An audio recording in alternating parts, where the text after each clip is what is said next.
It was a quiet morning in Montgomery, Alabama, when the old neon sign of Della's Diner flickered against the rising sun. Inside, the place smelled of black coffee and fresh biscuits, just as it had for decades. At a corner booth, an 81-year-old man sat alone. His back straight, though his years had taken their toll. His name was Harold Johnson, a decorated veteran, and for most of his life he carried himself with a discipline that only service to one's country could instill. His dark skin had known more battles than the medals on his chest could ever tell. He fought in Korea, then in Vietnam, but he also fought at home, against a society that often refused to recognize the dignity of a black soldier. Harold had been coming to Della's since the 1960s. Back then, he wasn't always welcomed inside. He remembered the days when he had to take his meals outside, sitting on the hood of his car because the booths were reserved for white customers. But time had changed things, or at least that's what he believed. This morning he ordered his usual grits, scrambled eggs, and a side of bacon. He opened a small notebook he carried everywhere, jotting down thoughts like a man who never stopped reflecting on the world. The bell above the door jingled, and in walked a group of bikers, their jackets patched with symbols of rebellion and rage. They spoke loud, filling the diner with a heavy air. Most customers lowered their eyes, pretending not to notice. Harold, though, kept writing in his notebook. To him, noise was nothing new. He had heard the thunder of artillery. The bluster of men didn't rattle him. But one biker in particular took notice of Harold's quiet composure. He was tall, broad, with a cruel smirk and eyes that seemed eager for conflict. He leaned against the counter, watching Harold as if the old man's very presence offended him. Slowly, he walked toward the booth, his boots echoing across the tiled floor. The diner fell silent. "What you writing, old man?" the biker asked, his tone sharp. Harold lifted his head, his eyes calm but firm. "Just thoughts," he replied softly. "About life, about this country." The biker scoffed. "This country?" he sneered. "Men like you don't belong talking about this country. You don't run nothing here." The words stung the air. Some customers shifted uncomfortably, but no one spoke. Harold closed his notebook carefully and placed it beside his plate. He had heard this kind of venom all his life, in uniform and out of it. "I fought for this country," Harold said evenly. "More years than you can count." His voice didn't rise. It didn't tremble. It carried the weight of truth. "You slapped an 81-year-old veteran," Marcus said, his voice carrying the quiet authority of a man who had led men into battle. "My father. A man who gave his youth to a country that too often gave him nothing in return. And you, what have you given? What have you built?" His words cut deeper than any fist could. The biker's face drained of color. His friends shifted nervously, their earlier confidence dissolving. The customers in the diner began to murmur, their voices swelling with a sense of justice long suppressed. Some spoke Harold's name aloud, reminding the room of his history, of the sacrifices he made when the country asked for everything. "That man is a hero," one elderly woman said firmly, "and you treated him like dirt." Her voice broke the dam. Soon others joined, their outrage no longer silent. The biker was surrounded, not just by soldiers but by the collective judgment of a community. Harold sat quietly watching. For the first time in years, he felt seen, not as an old man, not as a shadow of his younger self, but as the warrior he had always been.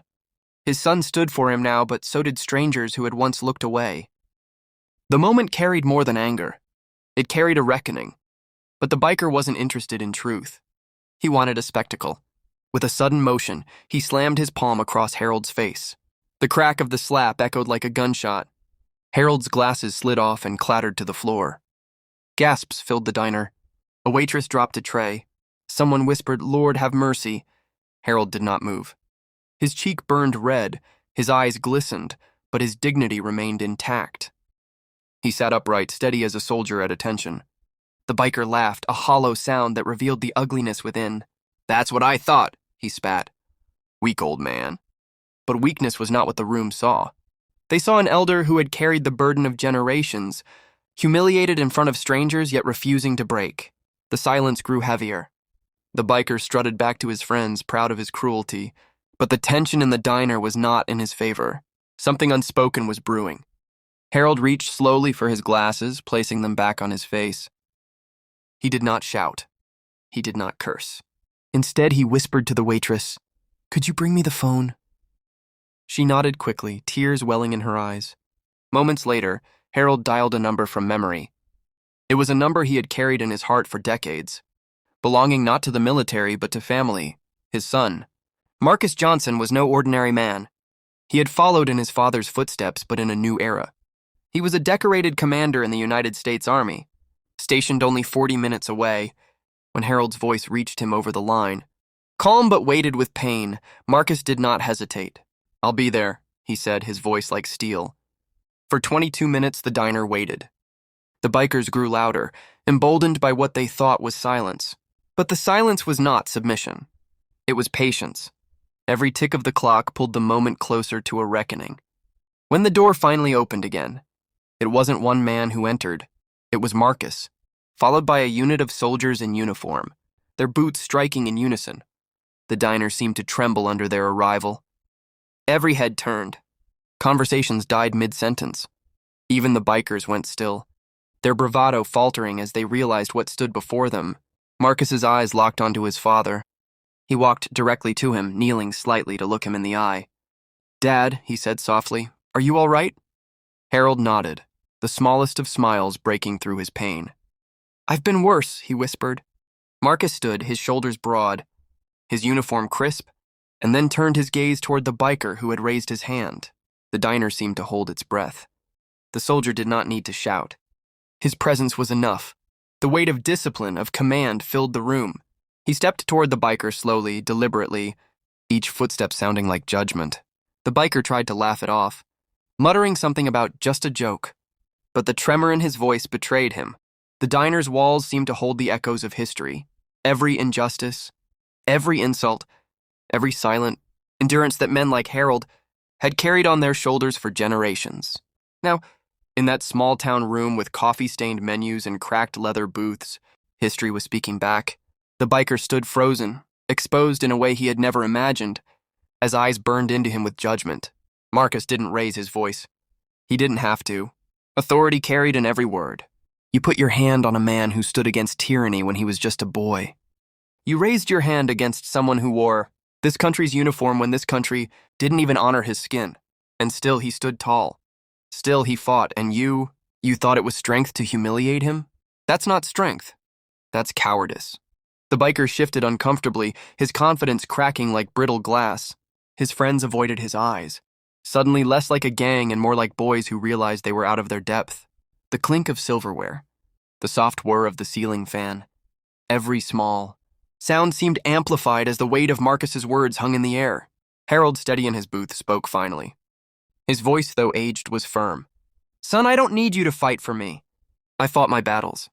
He turned his eyes to the biker, calm and piercing. "But I'll tell you this, every slap, every insult, every act meant to break a man like me. It only proved one thing: I am still standing, and men like you, no matter how loud, will never silence the truth of who we are."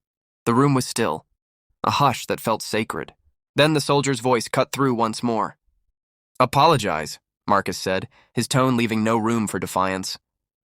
The biker's lips parted, and for a moment it looked as if pride might strangle the words. But pride could not withstand the pressure of an army's eyes, or the gaze of a man who had weathered wars. I'm sorry," he muttered, his head low. It was hollow, but it was spoken. For the first time, the biker realized there were consequences not measured in fists, but in honor and respect. The soldiers stood tall, not advancing, not threatening, simply present. Their silence was its own force, a reminder that dignity was defended not just with weapons, but with witness. The customers began to clap softly, then louder, until the diner rang with applause. Not for Marcus, not for the soldiers, but for Harold. For his unbroken spirit, for his years of service, for his refusal to bow even when humiliated. The waitress, who had been trembling minutes, before now placed a fresh cup of coffee in front of Harold, her hand steady. "On the house, Mr. Johnson," she said, her voice thick with emotion. He nodded in thanks, his eyes softening. "Appreciate it, ma'am," he replied. For him, it was never about coffee or apologies. It was about being seen, finally, in the fullness of his humanity. Marcus leaned closer to his father, lowering his voice so only Harold could hear. "Dad, I couldn't let them touch you like that. Not after everything you've given." Harold smiled faintly, a rare crack in his disciplined composure. "You've already given me more than I ever dreamed," he said. You came. That's enough. But the moment was larger than father and son. The story would ripple. Word of the incident spread beyond the diner, whispered first in church halls, then in barber shops, then across social media. An image of Harold, sitting tall with his son in uniform beside him, became a symbol, not of violence but of resilience, of a generation that endured and of the new generation that refused to stay silent. It was not the army's presence that made the image powerful. It was the joining of two legacies, the old warrior and the new, bound not just by blood but by the shared weight of justice. For days, the town buzzed. Some dismissed it as just an argument, but others knew better. They knew it was part of a larger story, one where black dignity had been bruised too many times, where silence had often been the only shield. But on that morning, silence had turned into a reckoning. The slap that was meant to humiliate had instead ignited respect. The man meant to be shamed had been lifted higher. The biker and his crew disappeared from the diner after that day. Their bravado dissolved, but Harold kept coming. Every morning, he sat in his usual booth with his notebook and his grits. Only now, strangers would nod at him as they passed, some stopping to thank him for his service. The waitress always poured his coffee before he asked. The diner had become, in some small way, a place of recognition. Not perfect, not healed, but different. One evening, Marcus returned alone, in civilian clothes this time. He sat across from his father, watching him write. "What do you write about in that book?" Marcus asked.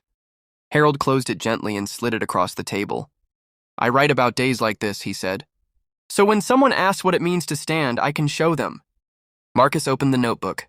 Inside were pages of reflections, memories of battlefields, of segregated barracks, of nights when the only thing holding Harold together was faith and discipline. And now a fresh page. Today my son stood for me as I once stood for him. Dignity lives on. Tears welled in Marcus's eyes, but Harold reached across the table, steadying his hand. "Don't cry, boy. We ain't victims. We're proof. Proof that you can try to break us, but we rise again. Always." Outside the diner, the evening settled into a soft southern dusk. The neon sign flickered again, casting light on a story that was never just about a slap, never just about a diner, never just about one man. It was about legacy, about endurance, about the unshakable dignity of a people who had carried the weight of history and still stood tall. The world moved on, as it always does, but the memory of that morning lingered in Montgomery. Parents told their children about the veteran who kept his composure, about the son who walked in with an army not of vengeance but of respect. And every time Harold walked through the diner door, conversations hushed, not out of fear but out of reverence. The slap was meant to diminish him. Instead, it became a crown. And as Harold sipped his coffee, quietly smiling at the world that had so often turned its back, he knew one thing with certainty. Dignity was never given by men like the biker. It was carried, protected, and passed down. And in that diner, on that day, dignity had won. The days after the diner incident settled into something unexpected. Harold thought the noise would fade quickly, that folks would forget as they always seemed to do. He had lived long enough to know how swiftly outrage turned into silence. But this time, silence didn't come. At first, it was just locals, young men stopping him in the grocery store to shake his hand, women pressing a hand over their hearts as he passed by in church, children whispering in awe, "That's him." Then came the letters. Strangers from across the state mailed cards, some simple thank yous, others long confessions, about fathers and uncles who had served in wars, but never received their due. "Reading about you," one letter said, "felt like finally hearing my father's story honored." Harold read each one slowly, tracing the words with fingers calloused by years of work and war. He never thought of himself as a hero. Heroes, to him, were the men who never made it home. Yet the people seemed hungry for what he represented, the proof that survival itself was resistance, that dignity could live through decades of insult and still stand upright. Marcus visited often, sometimes in uniform, sometimes not. He brought his own children, Harold's grandchildren, into the diner, seating them beside their grandfather as if to etch the memory permanently into their young minds. "This booth," Marcus told them, "is where you learn what strength looks like. Not in fists, not in shouting, but in holding your head high when the world tries to bow it down." The children listened wide-eyed, sneaking glances at Harold as if he were carved from stone. He only chuckled, nudging them toward their plates. "Eat your food," he'd say, though his heart swelled quietly. He had lived long enough to see not just his son rise, but his grandchildren, learning a different lesson than the one he had been forced to swallow in his youth. But not everyone celebrated. Whispers rose in corners of the town. Some muttered that Marcus had overreacted, that soldiers had no business in a diner dispute. Others said Harold had invited trouble by talking back. Harold had heard those words before, different century, same meaning. It didn't surprise him. What surprised him was how little it shook him now. For once, the voices of dismissal were drowned out by those of respect. That balance, though fragile, was new. One Sunday afternoon, the local church invited Harold to speak. He resisted at first. He wasn't a preacher, and he never sought a stage. But Marcus pressed his hand gently. "Dad, they need to hear you. Not about the slap, but about everything before it." And so Harold agreed. The church was packed that morning. People lined the walls, some standing outside, straining to listen through open windows. Harold walked slowly to the pulpit, his cane tapping against the wooden floor. He set down his notebook, the same one he carried every day, and looked out at the crowd. "I was born in 1942, he began, his voice steady, "in a time when my skin told the world what I was worth. Or at least that's what they believed. By the time I was 19, I was in uniform, sent to fight overseas. I remember standing in countries where I was saluted by strangers, then coming home to places where I couldn't sit at a lunch counter. I carried a rifle for a flag that didn't carry me." The church fell silent, save for the hum of the fans overhead. Harold paused, letting the weight of his words sink. "But here's what I learned. They can deny you a seat. They can deny you a smile. They can even deny you a place in their history books. But they cannot deny you your dignity unless you hand it to them." And I never did. Applause erupted, some people rising to their feet. Tears streamed down faces, young and old. Harold raised his hand, quieting the room once more. "The other day, a man slapped me in a diner, and for a moment, I thought nothing had changed in 81 years. But then my son walked in with his men, and I saw it. Change. Not complete, not perfect, but real. He carried what I carried, and he carried it further. That's how we win. Not with anger alone, but with legacy. With sons and daughters who refuse to be silent." The congregation roared with amens and applause, but Harold's eyes were fixed on Marcus in the front row, his grandchildren beside him. That was his true audience. That was the future. News outlets picked up the story soon after. A local journalist, sitting quietly in the back pew that Sunday, wrote an article titled "The Slap That Crowned a King." The word spread online, reaching beyond Alabama, beyond the South, into a world hungry for stories of resilience. Harold's face, lined with age and grace, appeared on screens from New York to Los Angeles. For a moment, America looked at a black veteran not as a background figure, not as an afterthought, but as a living testament. One evening, Harold sat on his porch, the air thick with summer heat. Marcus joined him, placing 2 glasses of sweet tea on the small table between them. They sat in silence for a while, the cicadas filling the gaps. Finally, Harold spoke. "I never thought I'd see it," he said. "See what, Dad?" Marcus asked. "A day when a man like me gets slapped and doesn't walk out humiliated, but honored. A day when our dignity outweighs their hate. I spent my life waiting for that day, and now I can leave this earth knowing it came." Marcus's throat tightened. "You're not leaving yet," he said, forcing a smile. Harold chuckled. "Maybe not. But when I do, it won't be in silence. It'll be with my head high and with you carrying the torch." The sun dipped low, painting the sky in streaks of orange and purple. Harold leaned back in his chair, the weight of years pressing but not breaking him.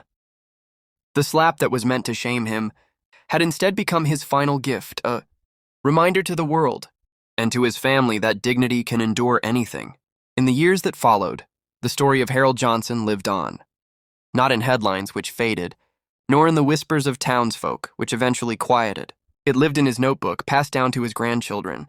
It lived in the booths of the diner, where a plaque was eventually hung, reserved for Harold Johnson, veteran hero father. And it lived in the memory of everyone who had witnessed that day, when one man's cruelty became the canvas for another, man's unbreakable pride. Harold had always believed history would forget him, but history, it turned out, had found him in a diner on a morning like any other and lifted his name higher than he ever dreamed. Because when an old black veteran is struck, and the world finally rises with him, it is not just a story of pain, it is a story of triumph. and Harold Johnson's triumph would never be forgotten. Years passed after that morning in Della's diner, yet the memory of it never faded. Time has a way of softening the sharp edges of anger, but in Montgomery, that story grew into something else entirely, a parable of sorts, whispered between generations, retold whenever dignity was questioned. Children who hadn't been born on that day grew up hearing about the veteran who didn't bow and the son who arrived with the army. Harold Johnson, though, lived quietly. Fame was never his pursuit. He remained a man of routine, mornings at the diner, afternoons on his porch, evenings with family. Yet wherever he went, eyes followed, some with gratitude, some with awe, and still a few with bitterness that the world had chosen to honor a man they had once dismissed. Harold had weathered far worse than stares.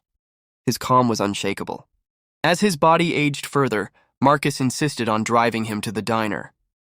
"Dad, let me," he'd say, opening the passenger door with the deference of a soldier and the love of a son. Harold would grumble, "I still got legs." Boy. But secretly he cherished the care. What father could ask for more than to see his children honor him while he still breathed? The diner itself changed. The owner, Della's daughter, placed a framed photo of Harold in uniform above the counter. Underneath, she wrote on a small brass plate, "Thank you for standing tall, even when the world tried to make you small." Customers often paused to read it, and some bowed their heads silently. It wasn't about the slap anymore. It was about what Harold represented, the endurance of dignity against the weight of cruelty. One autumn evening, Harold was invited to speak at a nearby university.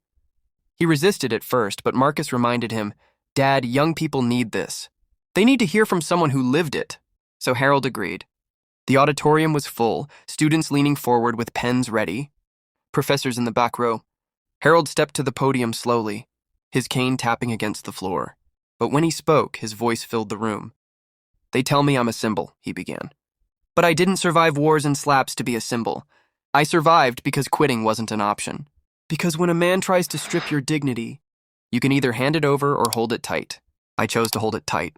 He told them about the diner, yes, but also about the nights in Vietnam when he wondered if America even wanted him back alive. He spoke of walking in Montgomery as a young soldier, being refused service even in his uniform, and how he learned early that pride had to come from within, not from the world's approval. "But listen to me," Harold said, his eyes sweeping the young faces before him. "Dignity is not just survival. It's building, it's lifting others.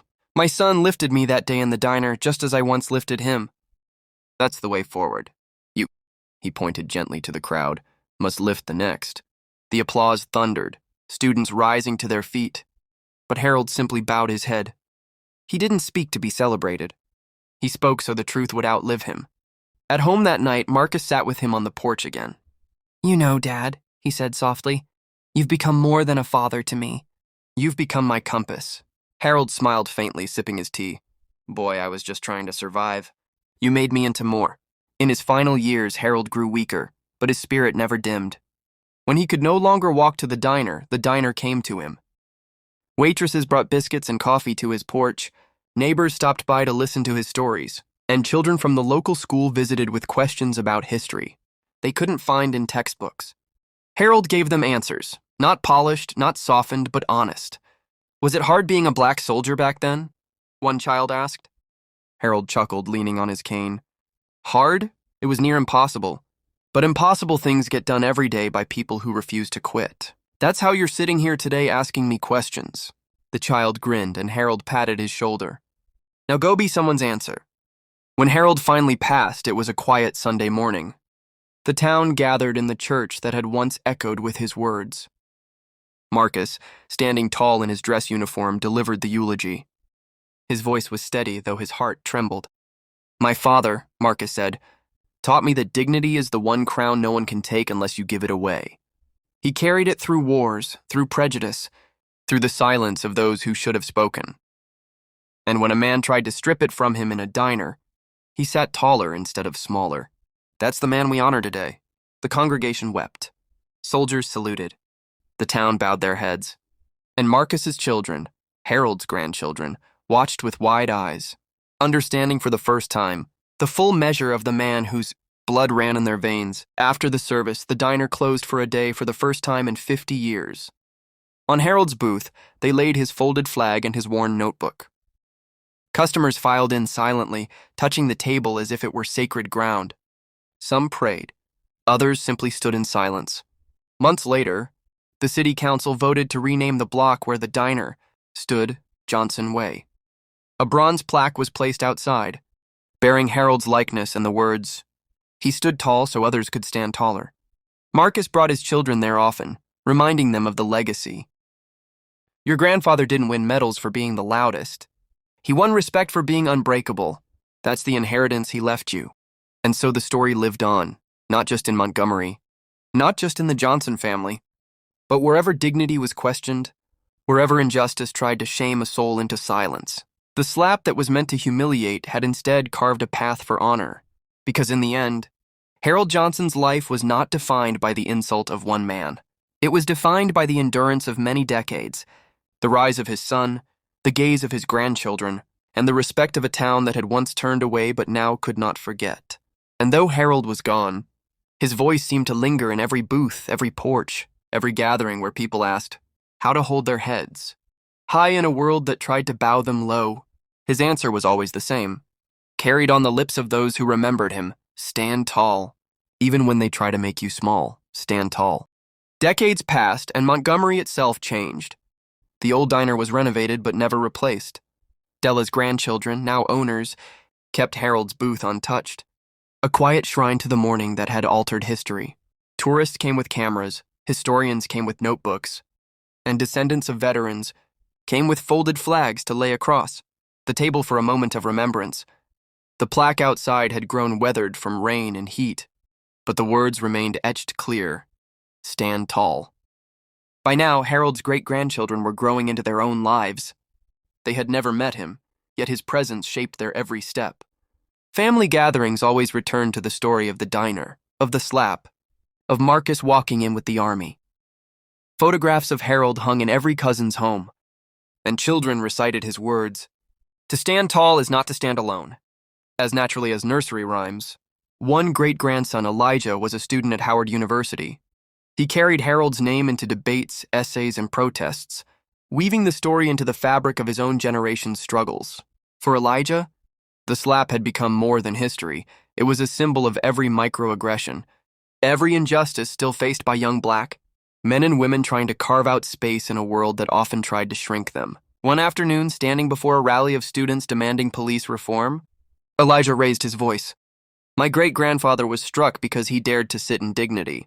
The world thought he would bow, but he didn't, and neither will we. We carry his stand into this fight, into our schools, our neighborhoods, our politics. His dignity is our weapon. The crowd roared, lifting signs that read simply, "Stand tall." Meanwhile, his cousin Maya pursued medicine. In her white coat, she told patients the story when they felt hopeless. You come from survivors, she would say to young black boys facing illness or struggle. My great-grandfather sat tall when others tried to break him. You can do the same. Healing is also about dignity. Patients left her office with more than prescriptions. They left with courage. The Johnson family no longer lived only in Montgomery. They had spread across Atlanta, Chicago, New York, even as far as London and Accra. But wherever they went, Harold's story traveled with them. In each city, it adapted to the local fight for respect, weaving into struggles for equity in housing, education, and opportunity. Harold was no longer just a family patriarch. He was a compass, a reminder that humiliation can be transformed into legacy. The world outside was shifting too. Statues of forgotten generals were being pulled down, while new memorials rose to honor those once erased. When committees debated whom to honor in new civic projects, Harold's name surfaced again and again, not because he was the loudest fighter, but because he had embodied quiet resistance, dignity without spectacle. His bronze likeness eventually found its way into the National Museum of African American History and Culture in Washington, D.C., standing alongside Tuskegee Airmen, Harriet Tubman, and modern icons. School children touring the museum often lingered at Harold's figure. Teachers would point and explain, this man was no president, no celebrity. He was an ordinary veteran who chose not to bow. And in that choice, he taught us all how to live. The children listened wide-eyed, recognizing themselves in his ordinariness, realizing that greatness was not about fame, but about character. Back in Montgomery, Marcus, now frail with age, gathered his grandchildren and great-grandchildren one summer evening. The cicadas hummed as he sat in his chair on the porch, Harold's notebook resting on his lap. His voice trembled but carried weight. "We are not just living for ourselves," he told them. "We live carrying a crown, and that crown is heavy. But you must wear it. You must walk into every room knowing your bloodline. Stood tall when the world tried to make us crawl. Promise me you'll never forget." One by one, the children nodded. Even the youngest, too little to grasp the full meaning, understood the sacredness of the moment. Years later, when Marcus himself passed, thousands came to his funeral. Soldiers saluted, scholars spoke, and neighbors wept. But what struck everyone most was the eulogy given by Elijah, the great-grandson. "My grandfather Marcus carried his father's stand into the world," Elijah said, his voice steady. "And now it is our turn. We are the next chapter." The slap was one moment, but the stand, it lasts forever. We must keep standing. Elijah's words were recorded, replayed online, quoted in articles, shared on social media. They spread as far as his great-great-grandfather's name had spread decades before. Soon, across campuses, rallies, and households, a new chant began: "Stand tall, stand together." By the time the centennial of Harold's birth arrived, the Johnson legacy had become embedded in the national consciousness. In Montgomery, a citywide festival was held, part history, part celebration, part call to action. There were parades with marching bands, panels with historians, and concerts featuring gospel choirs lifting songs of endurance. At the center of it all was Harold's statue, crowned not with flowers but with hands, thousands of hands placed on its base. As people touched the bronze, whispering thanks, the younger Johnsons took the stage, carrying the torch into the future. Maya spoke of healing not just bodies but communities. Elijah spoke of policy and justice. A younger cousin, Jamal, read poetry inspired by Harold's life. Each voice, different in tone and path, flowed from the same root. As the festival drew to a close, the mayor of Montgomery addressed the crowd. "We honor Harold Johnson not because he was a perfect man, but because he was a steadfast one. His story teaches us that justice begins at the table, in the diner, in the everyday spaces of life. It reminds us that every act of dignity can shake the world, and so we pledge today that his story will not die. It will be taught, sung, carried forward, because the stand continues." And indeed it did continue. Long after statues weathered and plaques aged, the story endured in hearts, in classrooms, in movements yet unborn. Harold's great-grandchildren carried it into new battles against inequity that looked different but felt the same. They faced them with his voice behind them, whispering through time, "Stand tall. Stand together." Because a man once slapped in a diner had become a giant in history. Because his silence, his dignity, his refusal to bow had echoed across generations, transforming pain into power. Because no matter how many years passed, no matter how the world changed, one truth remained. To stand tall is not just to survive. It is to lead. And Harold Johnson still led, through them, through us, through all who remembered. The sun was setting over Montgomery, painting the sky in shades of orange and gold, when the Johnson family gathered for a reunion that felt more like a pilgrimage. Generations of sons and daughters filled the yard of the old family home, their laughter mingling with the faint hum of cicadas and the scent of collard, greens drifting from the kitchen. But at the heart of it all stood something sacred, Harold's notebook, placed gently on a wooden table for all to see. It was fragile now, its pages yellow and edges curling, but its presence commanded reverence. Children leaned forward, eager to touch the history within. Elders whispered stories that began with, "Your great-great-grandfather wrote this line after the war," and ended with, "That's why we still stand tall today." The gathering was not just about family, it was about legacy. For decades, Harold's story had been carried across the world, woven into movements and classrooms, but this night it returned home. The family sat in a wide circle under the open sky, passing Harold's memory like a torch, each voice adding to the fire. Elijah, now older, stood to speak. His once youthful voice had grown deep with years of carrying. His great-grandfather's name into rallies, lectures, and marches. He looked around at the sea of faces, doctors, teachers, artists, soldiers, mothers, fathers, children, and began. Our story did not start with a slap. It started long before that, in the soil of this land. In the battles our ancestors fought for freedom, in the prayers whispered in dark nights. But that morning in the diner, when the world tried to humiliate Harold Johnson, Our story found its symbol, a symbol that carried us through, that told us we were more than what they saw, that told us we were unbreakable. The crowd was silent, eyes fixed on him. Even the youngest child sensed the gravity of the words. Elijah continued, his voice rising. We stand here today not as victims, but as victors. Because Harold did not bow. Because Marcus did not falter.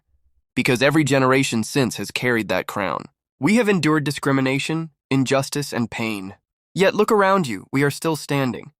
Stronger than ever. Taller than ever. The family erupted in applause, some weeping, others clasping hands in solidarity.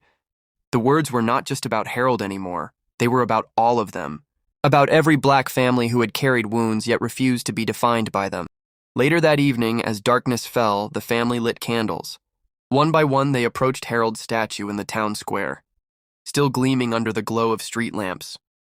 They placed their candles at its base, until the bronze figure was surrounded by a halo of flickering light. Townsfolk joined them, strangers passing by paused, and soon the square was filled with hundreds, each person holding a flame. It was more than a vigil. It was a covenant, a promise whispered across generations. Maya, now a respected physician, stepped forward with her white coat draped across her arm. She spoke softly but firmly. My great-grandfather's dignity taught me that healing begins with respect. Every patient I touch, every life I save is part of his legacy, because he stood tall. I can stand in those hospital halls and remind the world that our lives matter. Our health matters, our futures matter. Her words settled like balm over the crowd. Then Jamal, the poet, recited lines he had written for the occasion. His voice trembled at first, then strengthened as the rhythm took hold. They struck him down with an open hand, but he rose like a mountain, steady, grand. They thought to shame him, thought to break, but from his silence whole worlds awake. Stand tall, he whispers through blood and bone. Stand tall, for you are never alone. The crowd echoed, stand tall. Stand tall. The chant rolled through the square like thunder, a chorus of voices carrying Harold's words into the night air. And in that moment, time folded. It was as if Harold himself sat once more in the diner, back straight, notebook beside him, eyes calm yet unyielding. His presence lived not in stone, not in photographs, but in every voice, every heartbeat echoing his truth. The story of Harold Johnson had traveled far. It had crossed oceans, inspired movements, healed wounds, and strengthened spines. Yet at its core, it remained simple. A man refused to bow when the world tried to strip him of dignity. That refusal became an inheritance, passed down like a crown from one generation to the next. As the candles burned low, Elijah turned to the youngest child in the family, a little girl no older than 6. He knelt and handed her the notebook. This belongs to you now, he said gently. You carry his words. You carry his crown. Promise me you'll stand tall. The girl clutched the notebook to her chest, her eyes wide but certain. I promise, she whispered. And with that promise, Harold's story found its future. The night ended not with sorrow, but with song. The family joined hands, their voices rising in a hymn of endurance, of hope, of unbreakable faith. Townsfolk joined in, strangers harmonized, until the square was alive with music that seemed to touch the stars themselves. Somewhere in that sound, in that unity, in that unbroken line of dignity, Harold Johnson's spirit smiled. Because though one man had been slapped in a diner decades ago, the echo of that moment had become eternal. Because from humiliation came honor, from silence came strength, from one stand came a movement. And so the story closed not with an ending, but with a beginning. A beginning carried in the hearts of Harold's descendants, in the voices of communities across the world, in the simple yet everlasting command that he left behind. Stand tall, always. Time has a way of folding legends into the fabric of the world, until they are no longer just remembered, they are lived. So it was with Harold Johnson. Long after his children and grandchildren had passed, long after the diner had closed its doors, long after Montgomery itself had transformed into a bustling city of glass and steel, Harold's story still breathed. It lived in the way people sat down at tables, back straight, shoulders firm, eyes forward. It lived in the way veterans told their stories, no longer whispering about the indignities they faced, but speaking boldly, carrying Harold's name as if he were their own brother.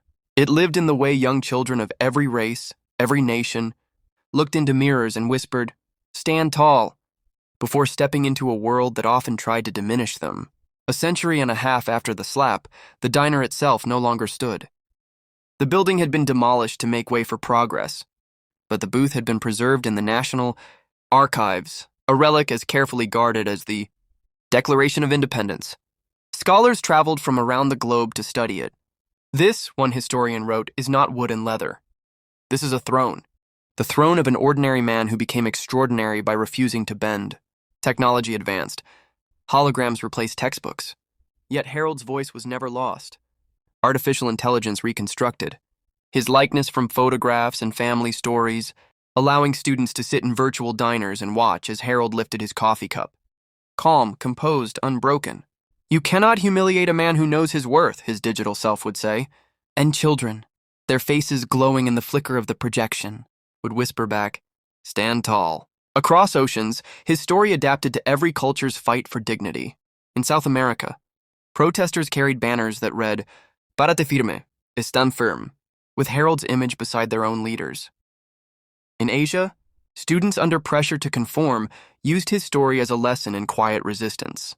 In Africa, elders told Harold's tale beside fires, folding it into oral traditions as if he had always been part of their people's story. By then, Harold was no longer remembered only as an American veteran. He had become a global ancestor, a symbol of human resilience.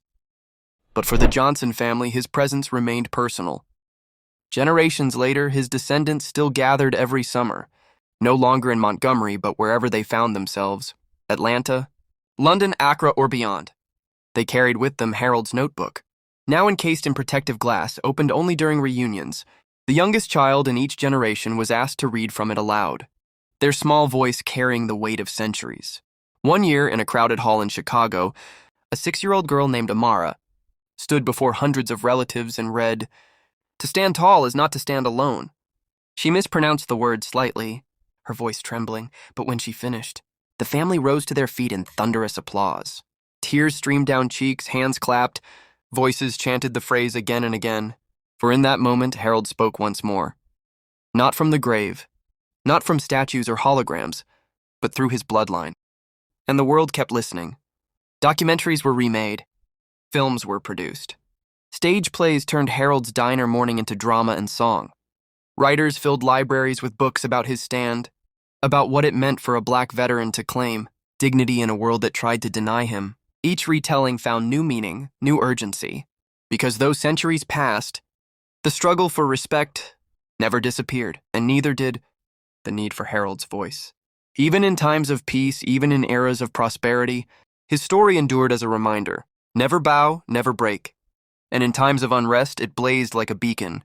When injustice rose again in new forms, in boardrooms, in courts, in streets filled with protest, Harold's face reappeared on murals, his words painted across city walls. He became a silent companion to every generation that fought, a steady hand on their shoulder, reminding them that storms pass but dignity endures. Eventually, monuments rose in cities far from Montgomery. One in Johannesburg showed Harold seated in his booth, unbending. Another in Rio de Janeiro depicted him walking side by side with his son Marcus, both crowned with invisible halos of honor. In Tokyo, a mural stretched across an entire block. Harold's calm gaze, his words written in Japanese script, "Stand tall together." And somewhere in space, on a Mars colony where humanity planted its next home, settlers carried Harold's name with them. A hall in the colony's central dome was christened the Johnson Diner. There was no coffee there, no biscuits, only a bronze booth, and a plaque reminding all who entered that even far from Earth, dignity must never be surrendered. By then, Harold was less man, less memory, more eternal truth. He belonged to the ages. Yet the Johnson family never forgot that he was also theirs. In quiet moments, away from the crowds and the monuments, they still told the story as it began. An old veteran, sitting in a diner, struck across the face. A son arriving with soldiers, a family refusing to bow. Because no matter how large the legacy grew, its heart remained intimate. One man, one choice, one stand, and that was the beauty of it. Harold Johnson had not sought to become a legend. He had simply sat tall. Yet from that single act of defiance, entire generations found the strength to rise. And so his story endured, not just in history books or holograms, but in the marrow of humanity itself. Because as long as there were people who faced humiliation, there would be people who remembered Harold. As long as there were children taught to carry their crown, his notebook would still be read. As long as there were storms, there would be voices whispering through the wind, "Stand tall." always, together. And so Harold Johnson, an ordinary man struck in a diner, became timeless. Not a ghost, not a statue, not a myth, but a living command. A command written not only in his notebook, not only in his bloodline, but now etched into the very soul of humankind. Stand tall, always together. The earth remembers. Long after the names of kings and presidents fade, long after monuments crumble and steel turns to rust, the soil keeps the memory of those who stood with dignity, and in its memory, Harold Johnson remains. The slap in that diner, a single moment of cruelty, has long since been forgotten by the hand that delivered it. But the silence that followed, the unbroken spine of an old man who refused to bow, echoes through the marrow of time. That silence outlasted voices that mocked, fists that struck, systems that tried to erase. It became thunder without storm, a river without end. Generations passed. Children became elders, elders became ancestors. But in every era, in every tongue, Harold's command remained the same: stand tall. It was spoken at birthbeds and funerals, at weddings and protests, in churches and schools, whispered to soldiers before battle, murmured to students before exams, carved into the walls of prisons, etched into the gates of universities. It became not just a phrase, but a prayer. And prayers, when carried long enough, become truths. The earth carried Harold's truth the way it carries the roots of ancient trees. His dignity fed the soil of justice, watered movements not yet born, gave shade to people who had never known his name yet lived by his example. Somewhere in every generation, someone felt his hand steadying them, unseen yet undeniable. The stars carried him too.